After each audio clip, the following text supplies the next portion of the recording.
Stefano, Profumo. Very good. Today, visiting from Santa Cruz. Stefano did his undergraduate at Pisa, and then following with his graduate studies at CITA, and he arrived in the US to do a postdoc at Caltech with a few months in Florida, and you joined Santa Cruz in 2007 as assistant professor. So welcome, so Stefano is going to talk to us about fundamental physics from the sky. Fantastic. Thanks very much, Samaya, for inviting me. I'm very happy to be here. And it's always great to be in a country that uses the metric system. What kept me busy in the last few years is trying to see if there's a sensible answer or if there's a way to try to understand this question. What is the fundamental particle physics nature of dark matter? Do we have any possibility of understanding what the dark matter is made of? And this is evidently a relevant question, because 4 out of 5 grams of what is gravitationally interacting out there in the universe is made of dark matter. And from the particle physics perspective, this is a particularly interesting question because there's very strong evidence that the dark matter in its particle physics nature is not a particle in the standard model. So we are talking about new physics beyond the standard model, and there's several compelling reasons to think that new physics will manifest itself at the scale of this guy here, Fermi, at the electroweak scale, or Fermi scale.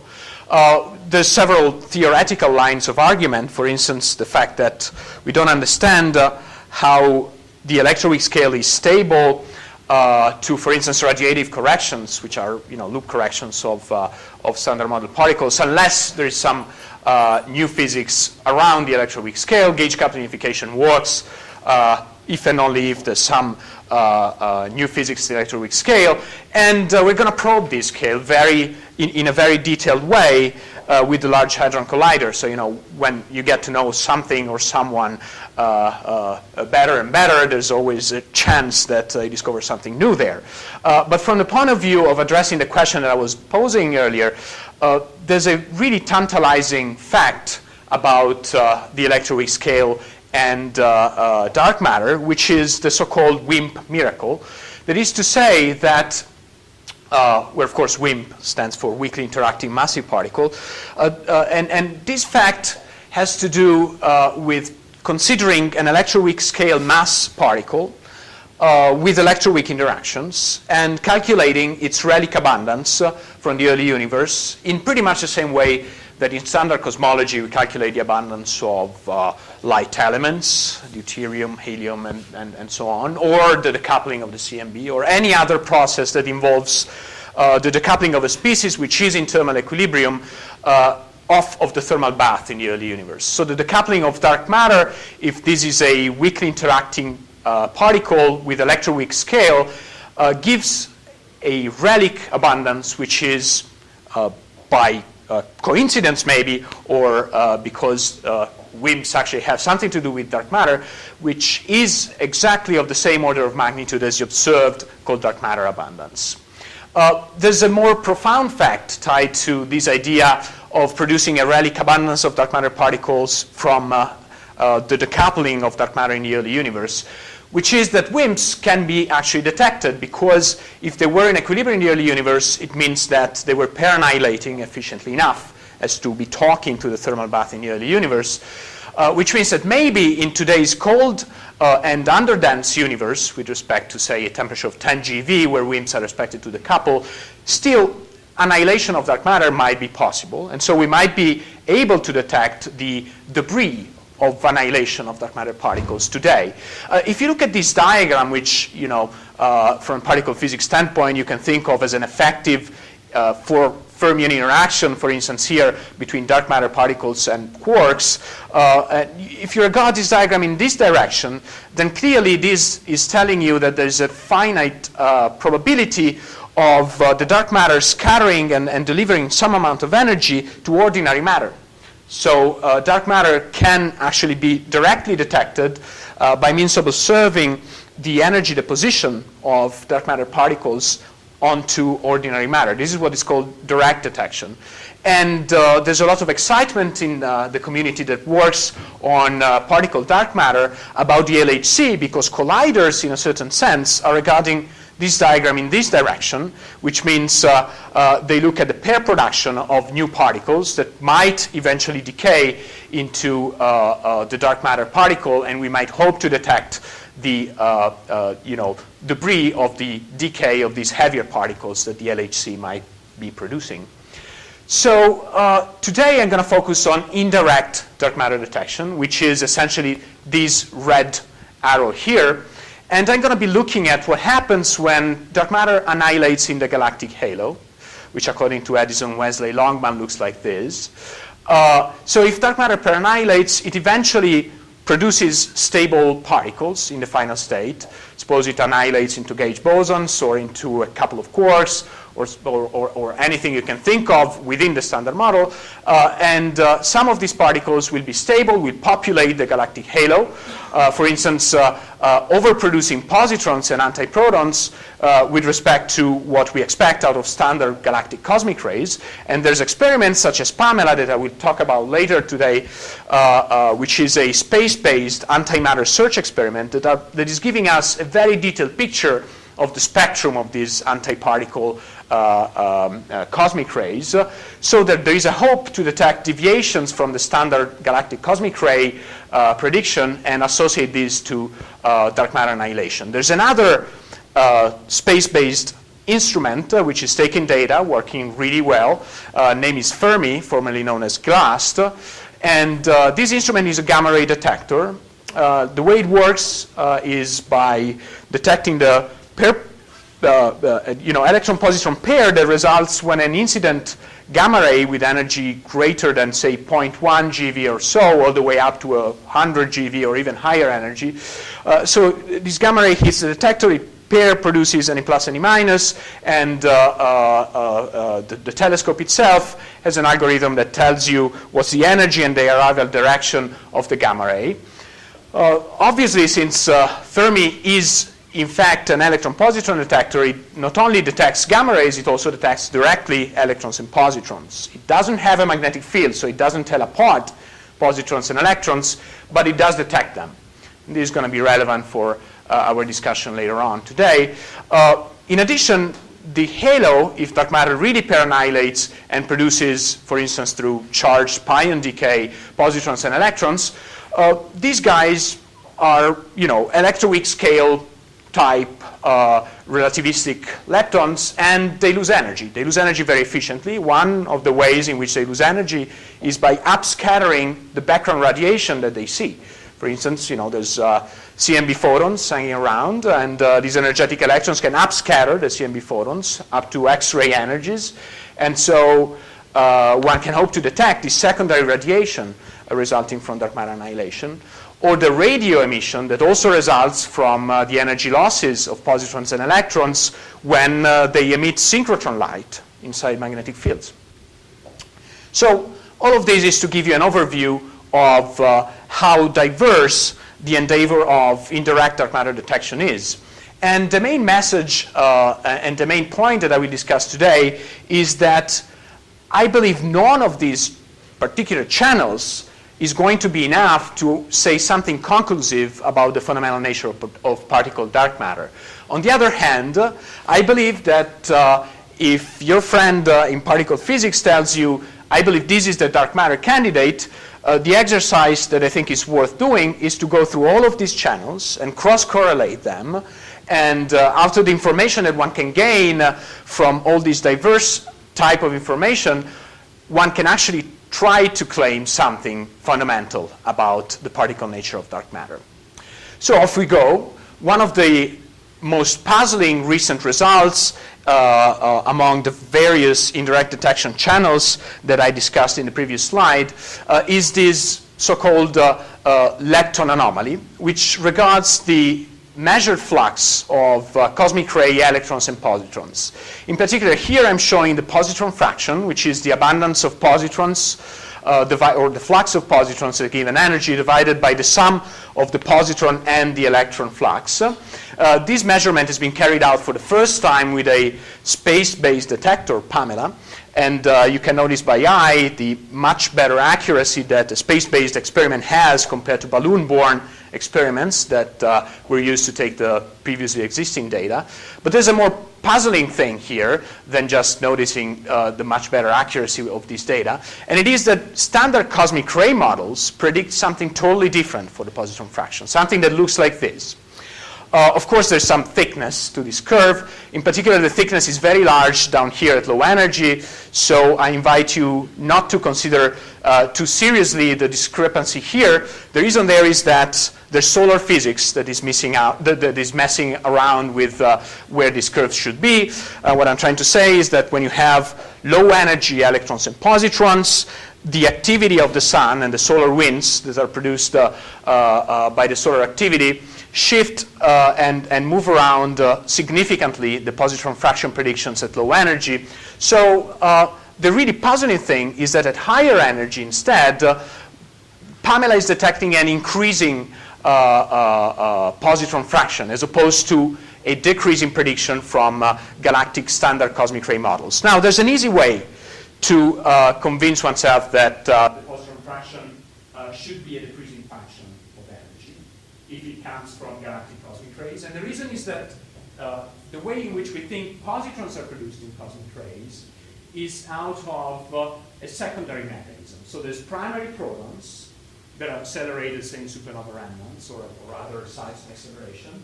And these protons collide with the intergalactic medium, so with the gas in the galaxy, and they inelastically, and they produce pions, among which positively charged pions, which then decay and produce positrons. So this is to say that in the standard cosmic ray picture, positrons are secondary particles.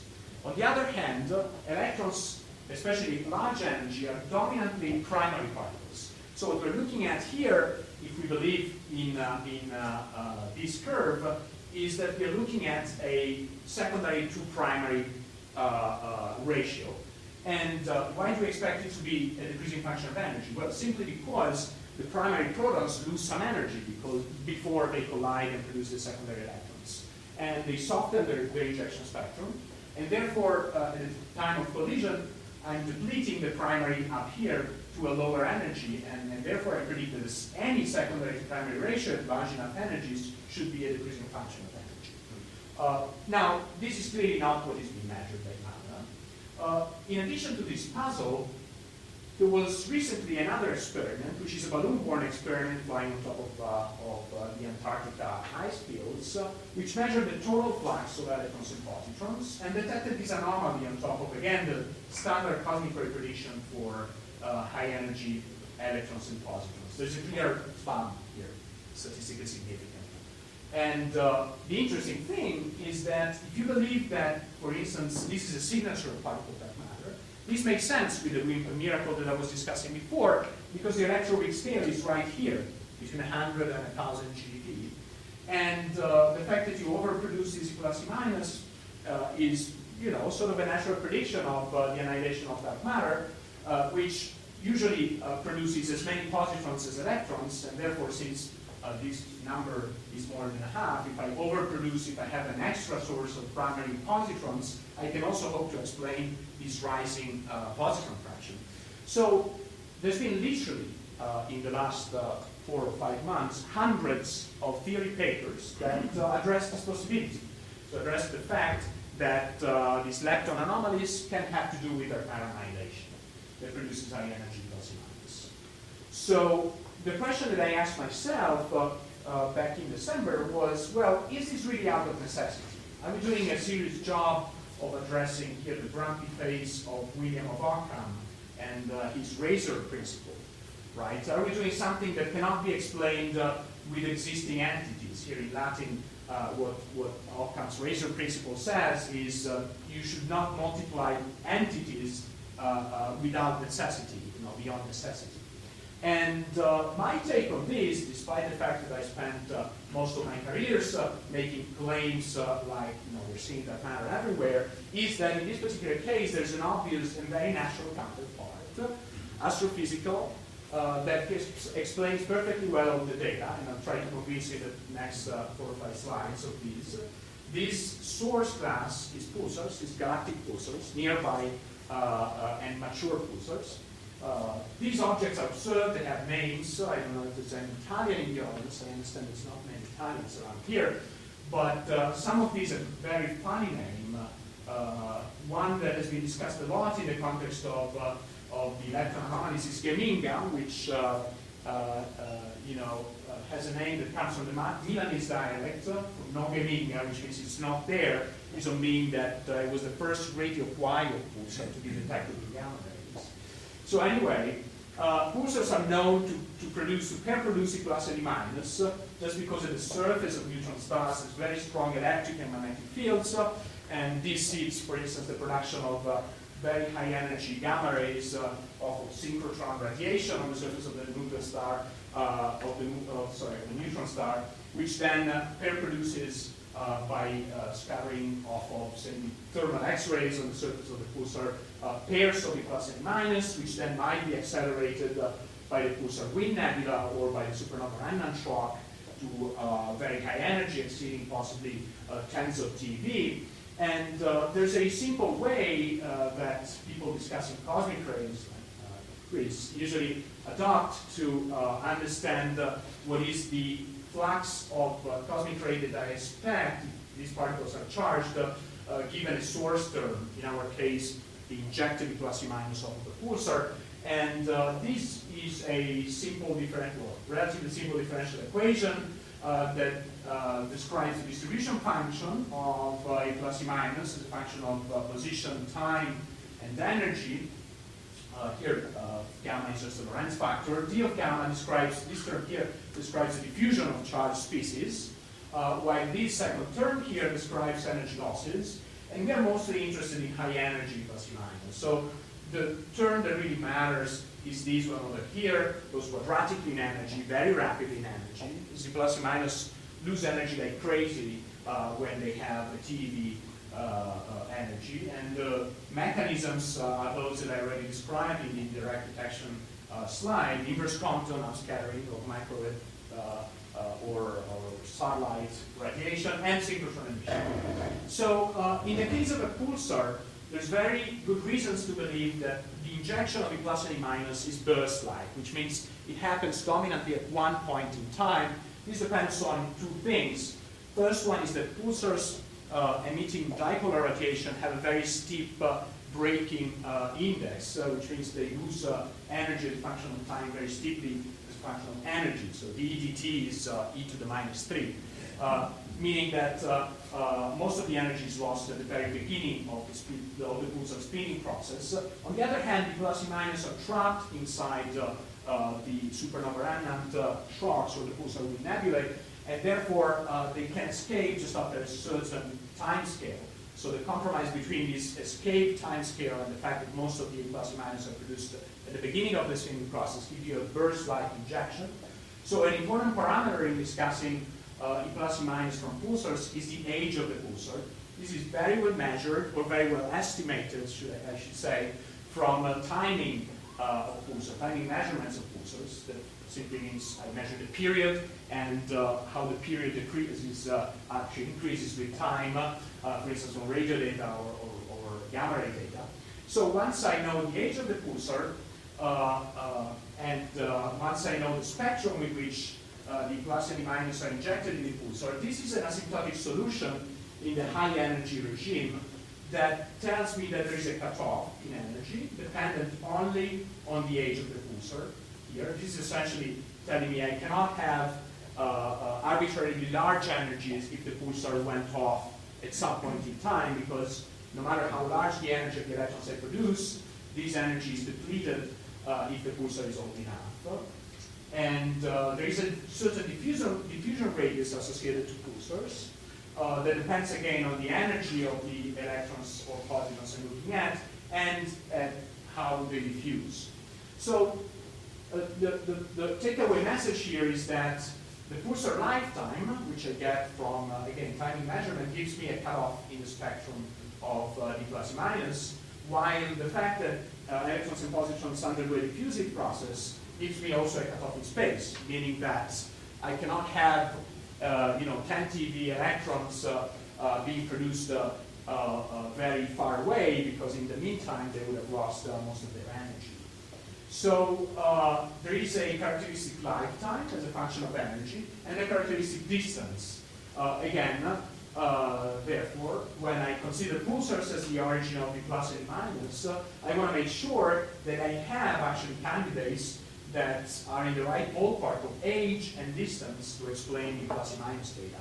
This pretty much constrains me to have pulsars around 10 to the 5 years. Makes me happy because these are mature pulsars, so my assumption about cosmic rays actually filtering through the IGM is fulfilled. And they have to be nearby, meaning that typically they have to be not farther away than a kiloparsec or so. So, relatively nearby in the objects. So the exercise that I did back in December was, okay, well, we have actual information on pulsars. We have catalogs, such as the ATNF radio catalog of pulsars.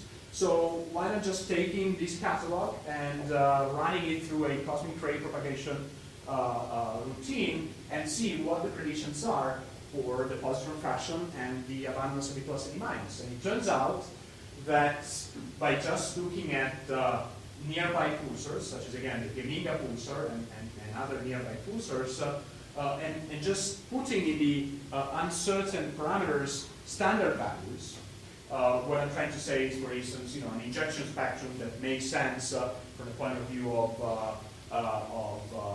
pulsar physics, and a normalization that is a certain reasonable fraction of the spin down luminosity, one obtains very reasonable fits to the positron data, and very reasonable fits to whatever the spectrum of measured totally plus and minus is.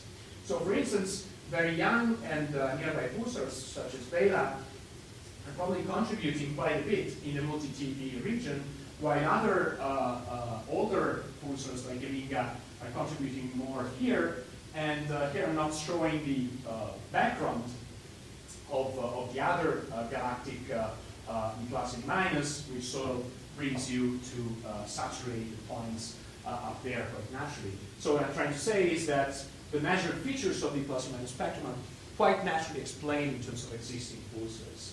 Why do younger pulsars typically contribute to lower energy? Yeah, the reason is because of this diffusion equation that essentially links the pulsar age with the cutoff in energy. Intuitively, the idea is that if you have a young pulsar, the electrons and positrons diffuse and get to you without having lost most of their energy. If the pulsar is old, these guys have been around for a while and they've lost most of their energy. Does that make sense? But why then is the older pulsars contributing more to the high energy? No, the younger the pulsar, the less time these guys have been around and the less energy they've lost. So that's Right. life. And so the voltage is higher, so they produce higher energy particles. No matter what the injection spectrum is, there's a certain lifetime associated to high energy electrons and positrons. The reason is that dE dt goes like e to the minus 2. So if you integrate that differential equation. Yeah, but if you just take a TeV electron that has Yes. a finite lifetime to cool, which is about Is about this. yeah, a million years. Right. For a TeV electron. So right, if I have a pulsar which is older than 10 to the 5, evidently I do not have any TeV electrons from that pulsar. Because all of the electrons and positrons at higher energy than 1 TeV have cooled down, have lost most of their energy, no matter how high their input energy was. Then you're talking also about a comparison to the diffusion time. And, Of course. I mean, you have more energy being released earlier on if the pulsar is born with a relatively short spin period, but it's still producing particles. So it's a matter of how its voltage changes. Yeah, well, there certainly is something that goes beyond the approximation that I used there. So if you account for a non-burst-like injection of the plus or minus, if I understand what you're saying, you will have some extra higher energy contribution beyond this sharp cutoff that I'm showing there, which is specifically in the burst-like limit. Okay, so there will be some additional particle produced when the pulsar has a low spin down luminosity because it's getting older and older. All right. So by fitting the actual data with existing pulsars, it turns out that the spectrum itself points of Pamela data and Novatic data points to a specifically large contribution from a bunch of nearby mature pulsars. And on the other hand, one can also explain the data by assuming just one single pulsar, such as the Geminga pulsar. And of course, if you assume just a single pulsar, you would have a hard time fitting the fine details of the spectrum. The nice thing is that, as I said at the beginning, GLAST, or Fermi, is actually a plus minus detector, and therefore we deliver very soon new data on the spectrum that I'm just showing here. And these data points here, which are not real, are just predictions for how well Fermi will do with 6 months of data. Most of the height of these error bars here is actually systematics. The statistics of Fermi will be orders of magnitude better than ATIC, just because Fermi is a factor of 10 larger, and it's a satellite-based experiment, so unlike the 7 days or so that ATIC has been taking data, Fermi has been in orbit for 8 months or so obviously has much better statistics. Yes? Model areas with 2 pulsars basically, so giving rise to these 2 sort of spectrum breaks. Right. So what I'm showing here is that Fermi will certainly, for instance, distinguish between a multiple pulsar origin of the Pamela data or whatever spectral feature ATIC is seeing versus one single dominating pulsar, which is these red dots there, just out of the spectral measurement that it will deliver. And if there's any cutoff like this, you can see it very conclusively. In addition to this, Fermi is actually actively looking for pulsars, for gamma ray pulsars that are maybe radio quiet as Geminga was before the gamma ray detection. These pulsars can very well contribute significantly to the measured plus and minus spectrum, particularly at large energy for some of the pulsars that Fermi has reported on so far. For instance, this one is a very young pulsar, so it has a very large cutoff in energy, and might very well contribute, the CTA1 pulsar, might very well contribute to the multi-TeV component of the spectrum. For instance, in Santa Cruz, in my own institution, there's an ongoing blind search for pulsars, which essentially is just Fourier transforming the gamma ray sky and looking for a periodic signature in each given patch of the sky. And they're actively discovering as many pulsars as it takes to get to name one of them Slug, which is the mascot of the Santa Cruz.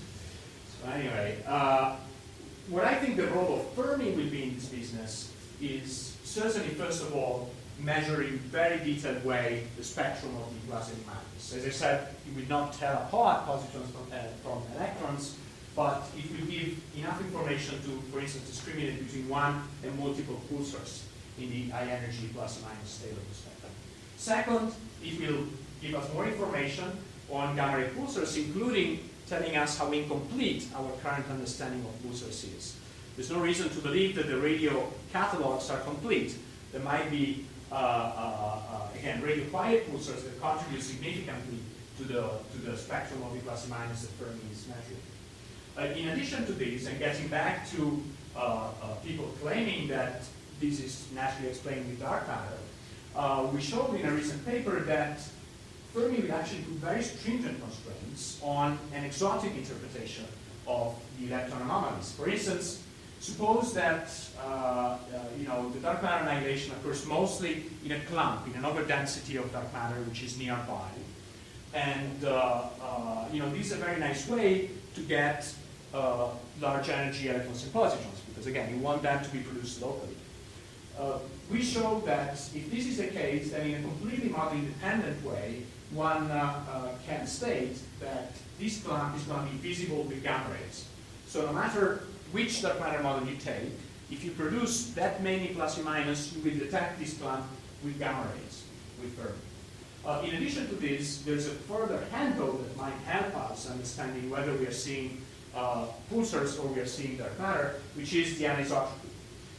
What we're trying to do with Fermi data is to look at the arrival direction of the plus and minus. Obviously, charged particles isotropize very efficiently by scattering off of magnetic fields and radiation in the galaxy. But to some degree, and the higher the energy, there might be some direction information which is imprinted in the high energy plus and minus. So studies of anisotropy can actually inform us on whether, for instance, a nearby pulsar is really the origin of the plus and minus. We predict that if, say, monogen, which is one of these bright nearby pulsars, seeds all of the Pamela observed positrons, then we expect to see a 1% level anisotropy from the direction of this pulsar as opposed to the opposite direction.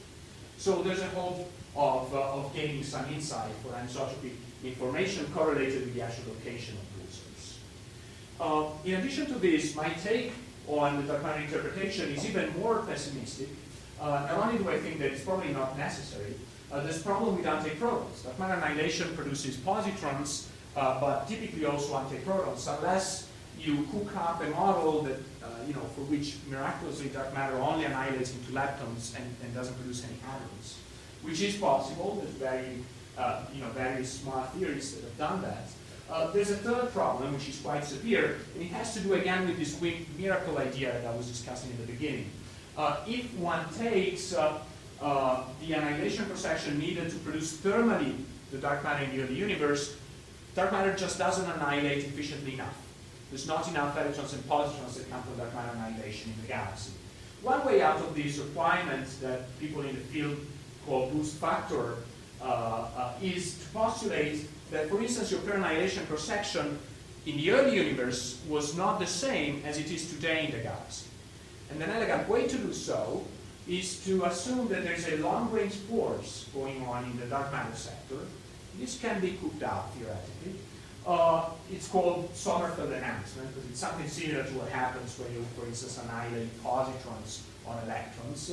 What happens there is that you have a 1 over relative velocity type factor that enters in your sigma v, in the annihilation cross-section rate. So if this is the case, if I look at the cross-section and I parameterize it in this way, factoring out the sigma 26 factor that I want to be of order 1 for the dark matter to be thermally produced in the early universe, well, the relative velocity in the early universe when dark matter is in equilibrium with the thermal bath is close to c. So this factor is small, right? And I thermally produce the correct amount of radiant dark matter today.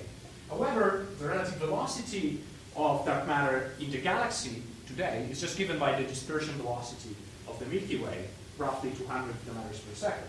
So when I put in here the relative velocity of dark matter today, I get automatically an enhancement factor of 10 to the 3, which is exactly in the right ballpark for the boost factor. So this explains why lots of theorists these days are very excited about these Sommerfeld enhanced models and the natural explanation of boost factors out of a modification of the particle physics model for dark matter. Now, there's a question, however. What happens when I take the velocity to 0? What happens when I consider very small structure, very cold halos? And this is a very relevant question, because the way we believe cold dark matter cosmology works is in a bottom-up type fashion, which is essentially to say that the first structures that go nonlinear in the early universe are those that are barely larger than the free-streaming length of particle dark matter when the particle dark matter ceases to talk to the thermal bath in the early universe. So these are the first structures that go nonlinear, the first structure that gravitation collapse, and then structure formation just starts off by successive mergers of these small structures into larger and larger objects until one hits large enough structures to cool gas and start formation and so on. But these very first structures are extremely small in cold dark matter scenarios, have a typical mass of the order of the Earth mass, so extremely small, and form a very high redshift. So one can ask the question, what's the typical velocity dispersion in these proto-halos, in the first structures that collapse in the early universe? Well, it's a matter of estimating the typical size of proto-halos at the redshift redshift when they form, the dynamical time of the structures, taking the ratio. And if one does that, for typical values of the mass of these objects and the formation redshift, the result is something in the ballpark of 10 to the minus 9. Now we're talking about a 1 over V enhancement. This means that dark matter annihilates 10 to the 9 times more efficiently in these protohalos. It annihilates like crazy in the first structures that form, if Sommerfeld enhancements are there. So one can just go ahead and multiply the annihilation cross-section by this boost factor that one obtains for the first structures that collapse, and for instance ask, well, okay, dark matter annihilates so efficiently, do I have anything left over of the first collapsed objects? And these already put some constraints, asking, what's the fraction of dark matter that annihilates away where the first structures collapse. But even more stringent constraints appear to be counting when one asks the question, what are the observable consequences of these bursts of annihilations in the first collapsed objects? And there's two possibilities. Either I produce radiation to which the universe is transparent from, say, redshift of 100 to today. So I'm in a transparency window that is typically between 100 keV and 300 GeV. Actually, it's a very wide window for redshift 100. Or I just heat up the IGN and, for instance, ionize matter because I'm injecting electromagnetic energy as a result of this annihilation in the first collapsed objects. So there's two constraints. One from the observation, or better, the limits we have on the diffuse background radiation that might have originated from the burst of annihilation of first structures, and a constraint on how this extra source of heating of the IGN impacts, for instance, the CMB spectrum, so the chemical potential associated to the CMB spectrum. And these constraints are incredibly tight. Remember, to produce thermally dark matter in the universe, we want the sigma 26 to be over the 1. Here, I'm learning from this formula that for typical values, I got to be 5 to 7 orders of magnitude below that 1. So there's no way that dark matter that has a 1 over V Sommerfeld enhancement can be produced thermally here in the universe. Or I have to tune my model parameters in such a way as to evade these 5 to 7 orders of magnitude constraints that again come from the burst of annihilation in the dark ages. One possibility is actually that there's a cutoff in the 1 over V behavior of the cross-section, and that can also be cooked up from a particle physics standpoint. In this case, maybe I can be compatible with the diffuse background radiation, but I would always distort it. So there might be a hope to actually detect a distortion of the diffuse radiation background with Fermi resulting from this burst of annihilation in the dark ages.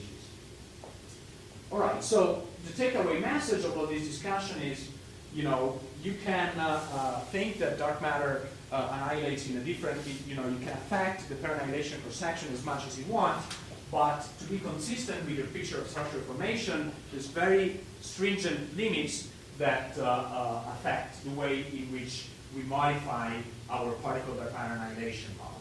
Now let's get back to a standard scenario where the particle dark matter annihilates in the same way today and back in the universe, and ask the question, where should we look for dark matter annihilation with this amazing gamma-ray telescope, Fermi? So it turns out that the picture of the dark matter halo that, again, Alison Wesley kindly provides us with is quite different from what collisionless and body simulation results indicate. The results of simulations that people at Santa Cruz have carried out in recent years. This is the result of the Via Lactea simulation run. And the dark matter halo is nothing but a smooth distribution of matter density. It has a very granular structure. It has a lot of clumpiness built into it. And here we're looking at the dark matter granularity from far away. But if we sit in the position where we actually are in the Milky Way, so 8.5 kiloparsec away from the galactic center, there's one spot, there's one concentration that is particularly bright when it comes to the dark matter annihilation signal, and that spot is the galactic center. Not surprisingly, there's a predicted extremely large luminosity of dark matter annihilation from the center of the galaxy. The dark matter is a WIMP. So we asked the question with Jetta and other collaborators in Santa Cruz of how well we can understand particle dark matter properties if we indeed detect a gamma ray signal from the galactic center that is bright as one can hope it is. So to address the question of what we learn about fundamental physics with gamma ray data from the galactic center, we put together a code called DMFIT, which essentially sort of works backwards with respect to what a pretty well-known code in the dark matter community does, which is Dark SUSY. Dark SUSY essentially, when it's given a dark matter particle model, calculates the resulting dark matter mass, annihilation cross-section, and branching ratio to given final states in the standard model, and dumps out the resulting gamma ray spectrum. What DMFIT does, it just reverse engineers this, takes the gamma ray spectrum, and fits for the unknowns in the particle dark matter model. So let me give you an example here taken from our simulated gamma ray sky from the galactic center. It's a bunch of sources that were known before Fermi was actually flying in orbit. This is the simulation we carried out for the gamma ray sky counts in 1 year above 1 GeV, and is above 5 GeV, using all the available information, which comes from atmospheric Cherenkov telescopes as well as from egret and other observations. Of course, a crucial point is what I assume for the very center of the galaxy, so the Sagittarius star region, where we know there's a supermassive black hole, which is probably accreting matter and emitting gamma rays. So we adopted several scenarios to model this background, and went ahead and took some standard, I'm not going to bother giving you details about which dark matter particle models these are. They're just pretty standard benchmark models for particle dark matter. Most of them are now out of date because of the new W5 period data, right? Oh, you mean these dark matter models? Yeah, because oh yeah, yeah, we actually didn't take these. It's just an illustrative slide here. We actually modified. Yeah, these are pretty old. It's 2001. Yes, exactly. Yeah. So yeah, we did take into account the radical mass constraints on the model. So they're pretty standard dark matter models, but they're not the benchmarks that these people pointed out. So here's the simulated gamma ray spectrum from the galactic center. It's the background only, and here's what we would expect if dark matter was annihilating efficiently in the galactic center. So there's a little bump. We fit for that bump and study on the plane of dark matter particle mass versus annihilation rate where we get the best fit to our dark matter emission. And to do that, we have to assume a dominant annihilation mode. We have to assume a spectrum for the gamma rays resulting from the annihilation degree of the particle that are producing dark matter annihilation. So, for instance, here we assume that dark matter annihilates into a BB bar. And these are the 68, 90, and 99% confidence level contours we get, which are pretty amazing if you look at that. Pinpointing the mass to the level of 10%, that would be extremely welcome from Fermi. There's a little problem here that this thing labeled true is actually outside the confidence level contours. And this is actually a non-trivial fact. It depends on the fact that the dark matter model has built in another annihilation mode that actually gives rise to much harder photons. And this is an annihilation mode into tau plus tau minus, so heavy leptons. Therefore, I have a systematic theoretical bias in the estimate of the dark matter particle mass. So, next question is, what happens if I consider the plane of the particle dark matter mass versus the contamination of this secondary annihilation mode? And here are the results, and now it's much better because the true point there actually falls within the confidence level contours, nicely enough. Now the confidence level contours obviously depend on how much we believe and we trust our understanding of the background. Here's the case of perfect background understanding. Here we fit at the same time for particle dark matter and the background. Takeaway message is not only do we have the possibility of having a good idea on the particle mass and the annihilation rate, we can even discern from gamma ray spectral analysis whether there is a secondary annihilation mode to dark matter, which is really going to probe dark matter particle models from a purely particle physics perspective. So this is, I believe, one way to do some serious fundamental physics when it comes to particle dark matter. Now, Fermi will certainly look for dark matter in the center of the galaxy, but there's an exciting possibility that some of these clumps are luminous enough to be actually detectable by Fermi. Fermi is an amazing instrument compared to, for instance, Egret.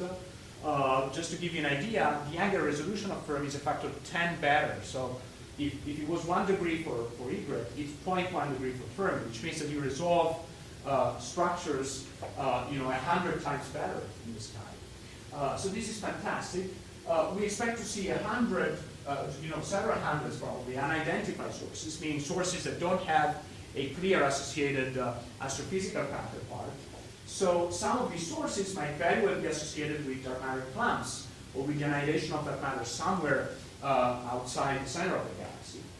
So the question is, will we be able, for these much less luminous sources of dark matter annihilation, to actually tell that they come from dark matter and not be fooled like in the case of the lepton anomalies? Well, I believe a fundamental handle we have of that is to try to understand what happens when dark matter annihilates at other wavelengths than gamma rays. So to carry out a multi-wavelength type search for dark matter annihilation.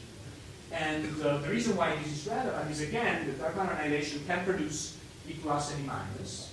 And these guys, again, pretty much like in the case of pulsars, lose energy, upscatter radiation, emit synchrotron light.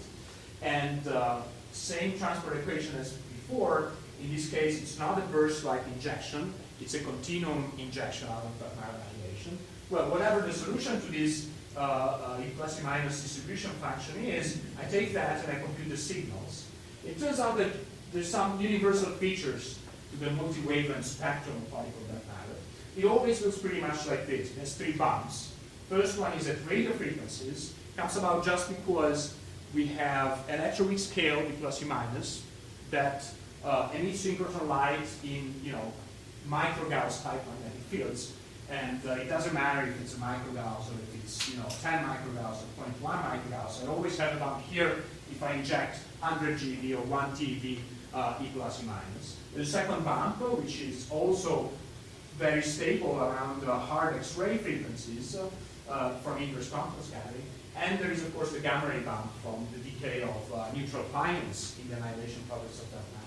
It's also a little branch-trouble feature there, but it's certainly less dominant. So the thing is, well, why don't we look for dark matter at these other frequencies? And I got very excited when a year ago or so, people detected for the first time, probably conclusively, a hard X-ray emission from a nearby cluster of galaxy, which was the Ophiuchus cluster. Here's the data point in the hard X-ray band compared to the thermal stratum emission. This particular cluster, Ophiuchus, happened to be quite close to the galactic center and was within the field of view of integral SPI, which had a very long observations on the center of the galaxy to detect the 511 eV line. So, what happens if we attribute these hard X-ray access instead of saying, okay, it's just thermal physics in clusters, we attribute it to dark matter. So I carried out the exercise, and it turns out that, well, quite excitingly, BLAST would certainly detect the gamma ray signature, no matter which particle dark matter model I take. The other interesting thing that I want to mention before I get to the multi-wavelength spectrum is that hard X-ray emission from dark matter is a very universal thing, and it has a pretty universal spectral index as well. So here I'm taking very different dark matter models, I get pretty much the same slope at hard X-rays. So this is a quite remarkable thing that emerged from studying the multi-wavelength emission spectrum of dark matter. Might be visible with BLAST, and more interestingly, it has a fairly large radio emission associated to it. These are old radio data that I studied for this particular paper here. And it turns out that to predict this emission, I had to tune the magnetic field to 0.1 microgauss, that Chris is certainly unhappy with, because otherwise I would have overproduced the radio emission there if I assumed the standard 1 microgauss or a few microgauss value. So it was clear that radio could give us quite a bit of information if we assumed that this hard X-ray emission was from dark matter. So we decided with my Spanish collaborators to go ahead and look at this cluster in radio. It turns out that radio astronomy made huge progress between when the data I used were taken and now. So this is the angular resolution of the old data I was using. There's a lot of junk that has nothing to do with the cluster that was included in those radio data. So they were actually overestimated by at least a factor of 10, which means that the dark matter interpretation was off by an extra factor of 10 with respect to what the actual data revealed, which was unfortunately not what is expected in the case of dark matter, a diffuse radio emission from the center of the cluster associated with this hard X-ray emission. It was instead a very prosaic mini halo of radio emission right centered on top of the hard X-ray source, which probably indicates just something like biascent IGN or some sort of accelerating mechanism. There's nothing to do with dark matter, so no Nobel Prize, but we managed at least to reverse the argument and put constraints from radio observations and classes on dark matter models. And here I'm not going to go into detail, I think I'm running out of time, but again, we're looking at the mass versus annihilation rate. This is the sensitivity of radio constraints, this is the sensitivity of gamma ray constraints. So we are in the same ballpark. We did a very similar study with X-rays from sources where you don't expect any diffuse soft X-ray emission, namely local dwarf galaxies.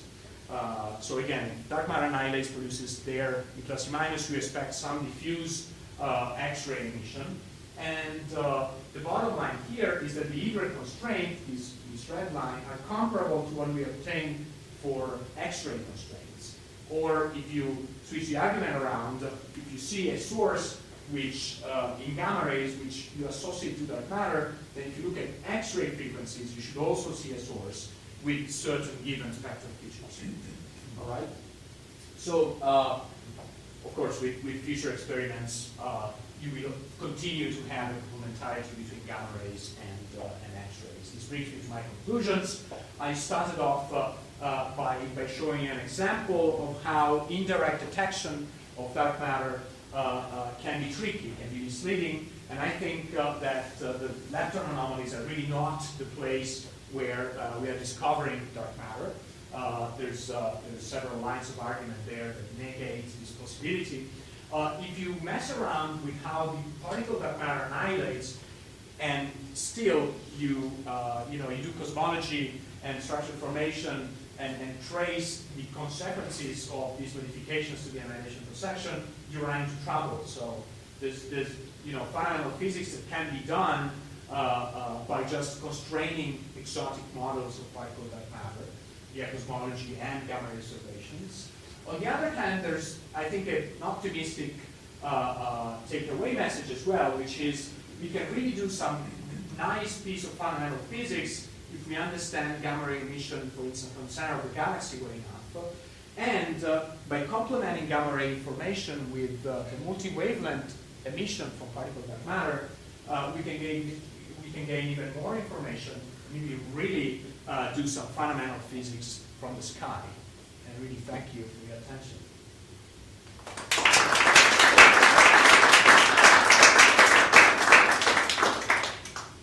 So are there any questions? Well, just to go back to the pulsars. Okay. The spectrum above a TeV as measured by S is very steep. Right. And so steep, in fact, that one would worry that continuing output from a pulsar, particles which haven't cooled quite as far, would create a shallower tail than is observed. I mean, really, there is no good ab initio calculation with spectrum particles from a pulsar, and so I think one can turn this around and say, perhaps one can put something directly observationally about what that spectrum is. But in that perspective, you want to have something that's close enough and young enough that you're seeing the bare spectrum. You're not having to worry about, energy-dependent diffusion and cooling. So, the first approximation seems that that very sharp cutoff is more consistent just with the bare injection. Yeah, certainly that's the case. But on the other hand, it's there's not only that. the location of that particular cutoff has to do with how the charge species, unlike gamma rays, how the charge species diffuse off of the pulsar environment. So gamma rays just, are obviously transparent to, say, the pulsar winds or supernova random shocks. While for the case of the plus and minus, there's really a lot of discussion of, what's the typical time scale that these guys are trapped locally in the pulsar before they diffuse. So typically that time scale is actually 10 to the 4 years. So pulsars that are too young probably do not, like Vela, probably do not contribute at all to the plus and minus spectrum. My take on this is we're going to gain more information from Fermi. For instance, getting back to your comment on soft spectra measured by Hess, well, Fermi will overlap with those spectra and will tell us what happens at much lower energies, which will tell us, for instance, potentially if there is an inverse Compton emission originating from the E plus E minus there, which would be formidable to understand the physics of the E plus E minus. Of course, E plus E minus are correlated with gamma rays in pulsars, but what I'm trying to say is that there's a few non-trivial steps in between from saying I see a soft gamma ray spectrum and I say I don't know what happens in plus E minus of 10 TeV. Okay, just one follow-up question on backgrounds. Right. So it's harder to measure gamma rays than it is to measure X-rays. Mm-hmm. And so this is order of magnitude. Is it easier to measure the inverse Compton X-rays of CMB as a secondary radiation source than it is to measure the Compton gamma rays? I mean, in the sense that you can go further away. This question actually really depends on which environment you're talking about. For instance, if you take dwarfs are, gas-poor environments where you don't expect large magnetic fields. It's very hard to confine cosmic rays in dwarfs, unlike in galaxy clusters. Well, do we really know what the magnetic fields in dwarfs? There are some measurements in radio and some estimates, upper limits on magnetic fields in dwarfs. You can always be, but that doesn't really matter much. What matters for inverse Compton emission is the diffusion coefficient in dwarfs. That's certainly not measured. Then you have to extrapolate. And what I'm trying to say is that in dwarfs you have a huge leakage of cosmic rays, as opposed to, for instance, clusters. So there's that trade-off. But on the other hand, there's some environments where we believe we have diffusion of charged cosmic rays under control, clusters, or our own galaxy where we actually measure cosmic rays.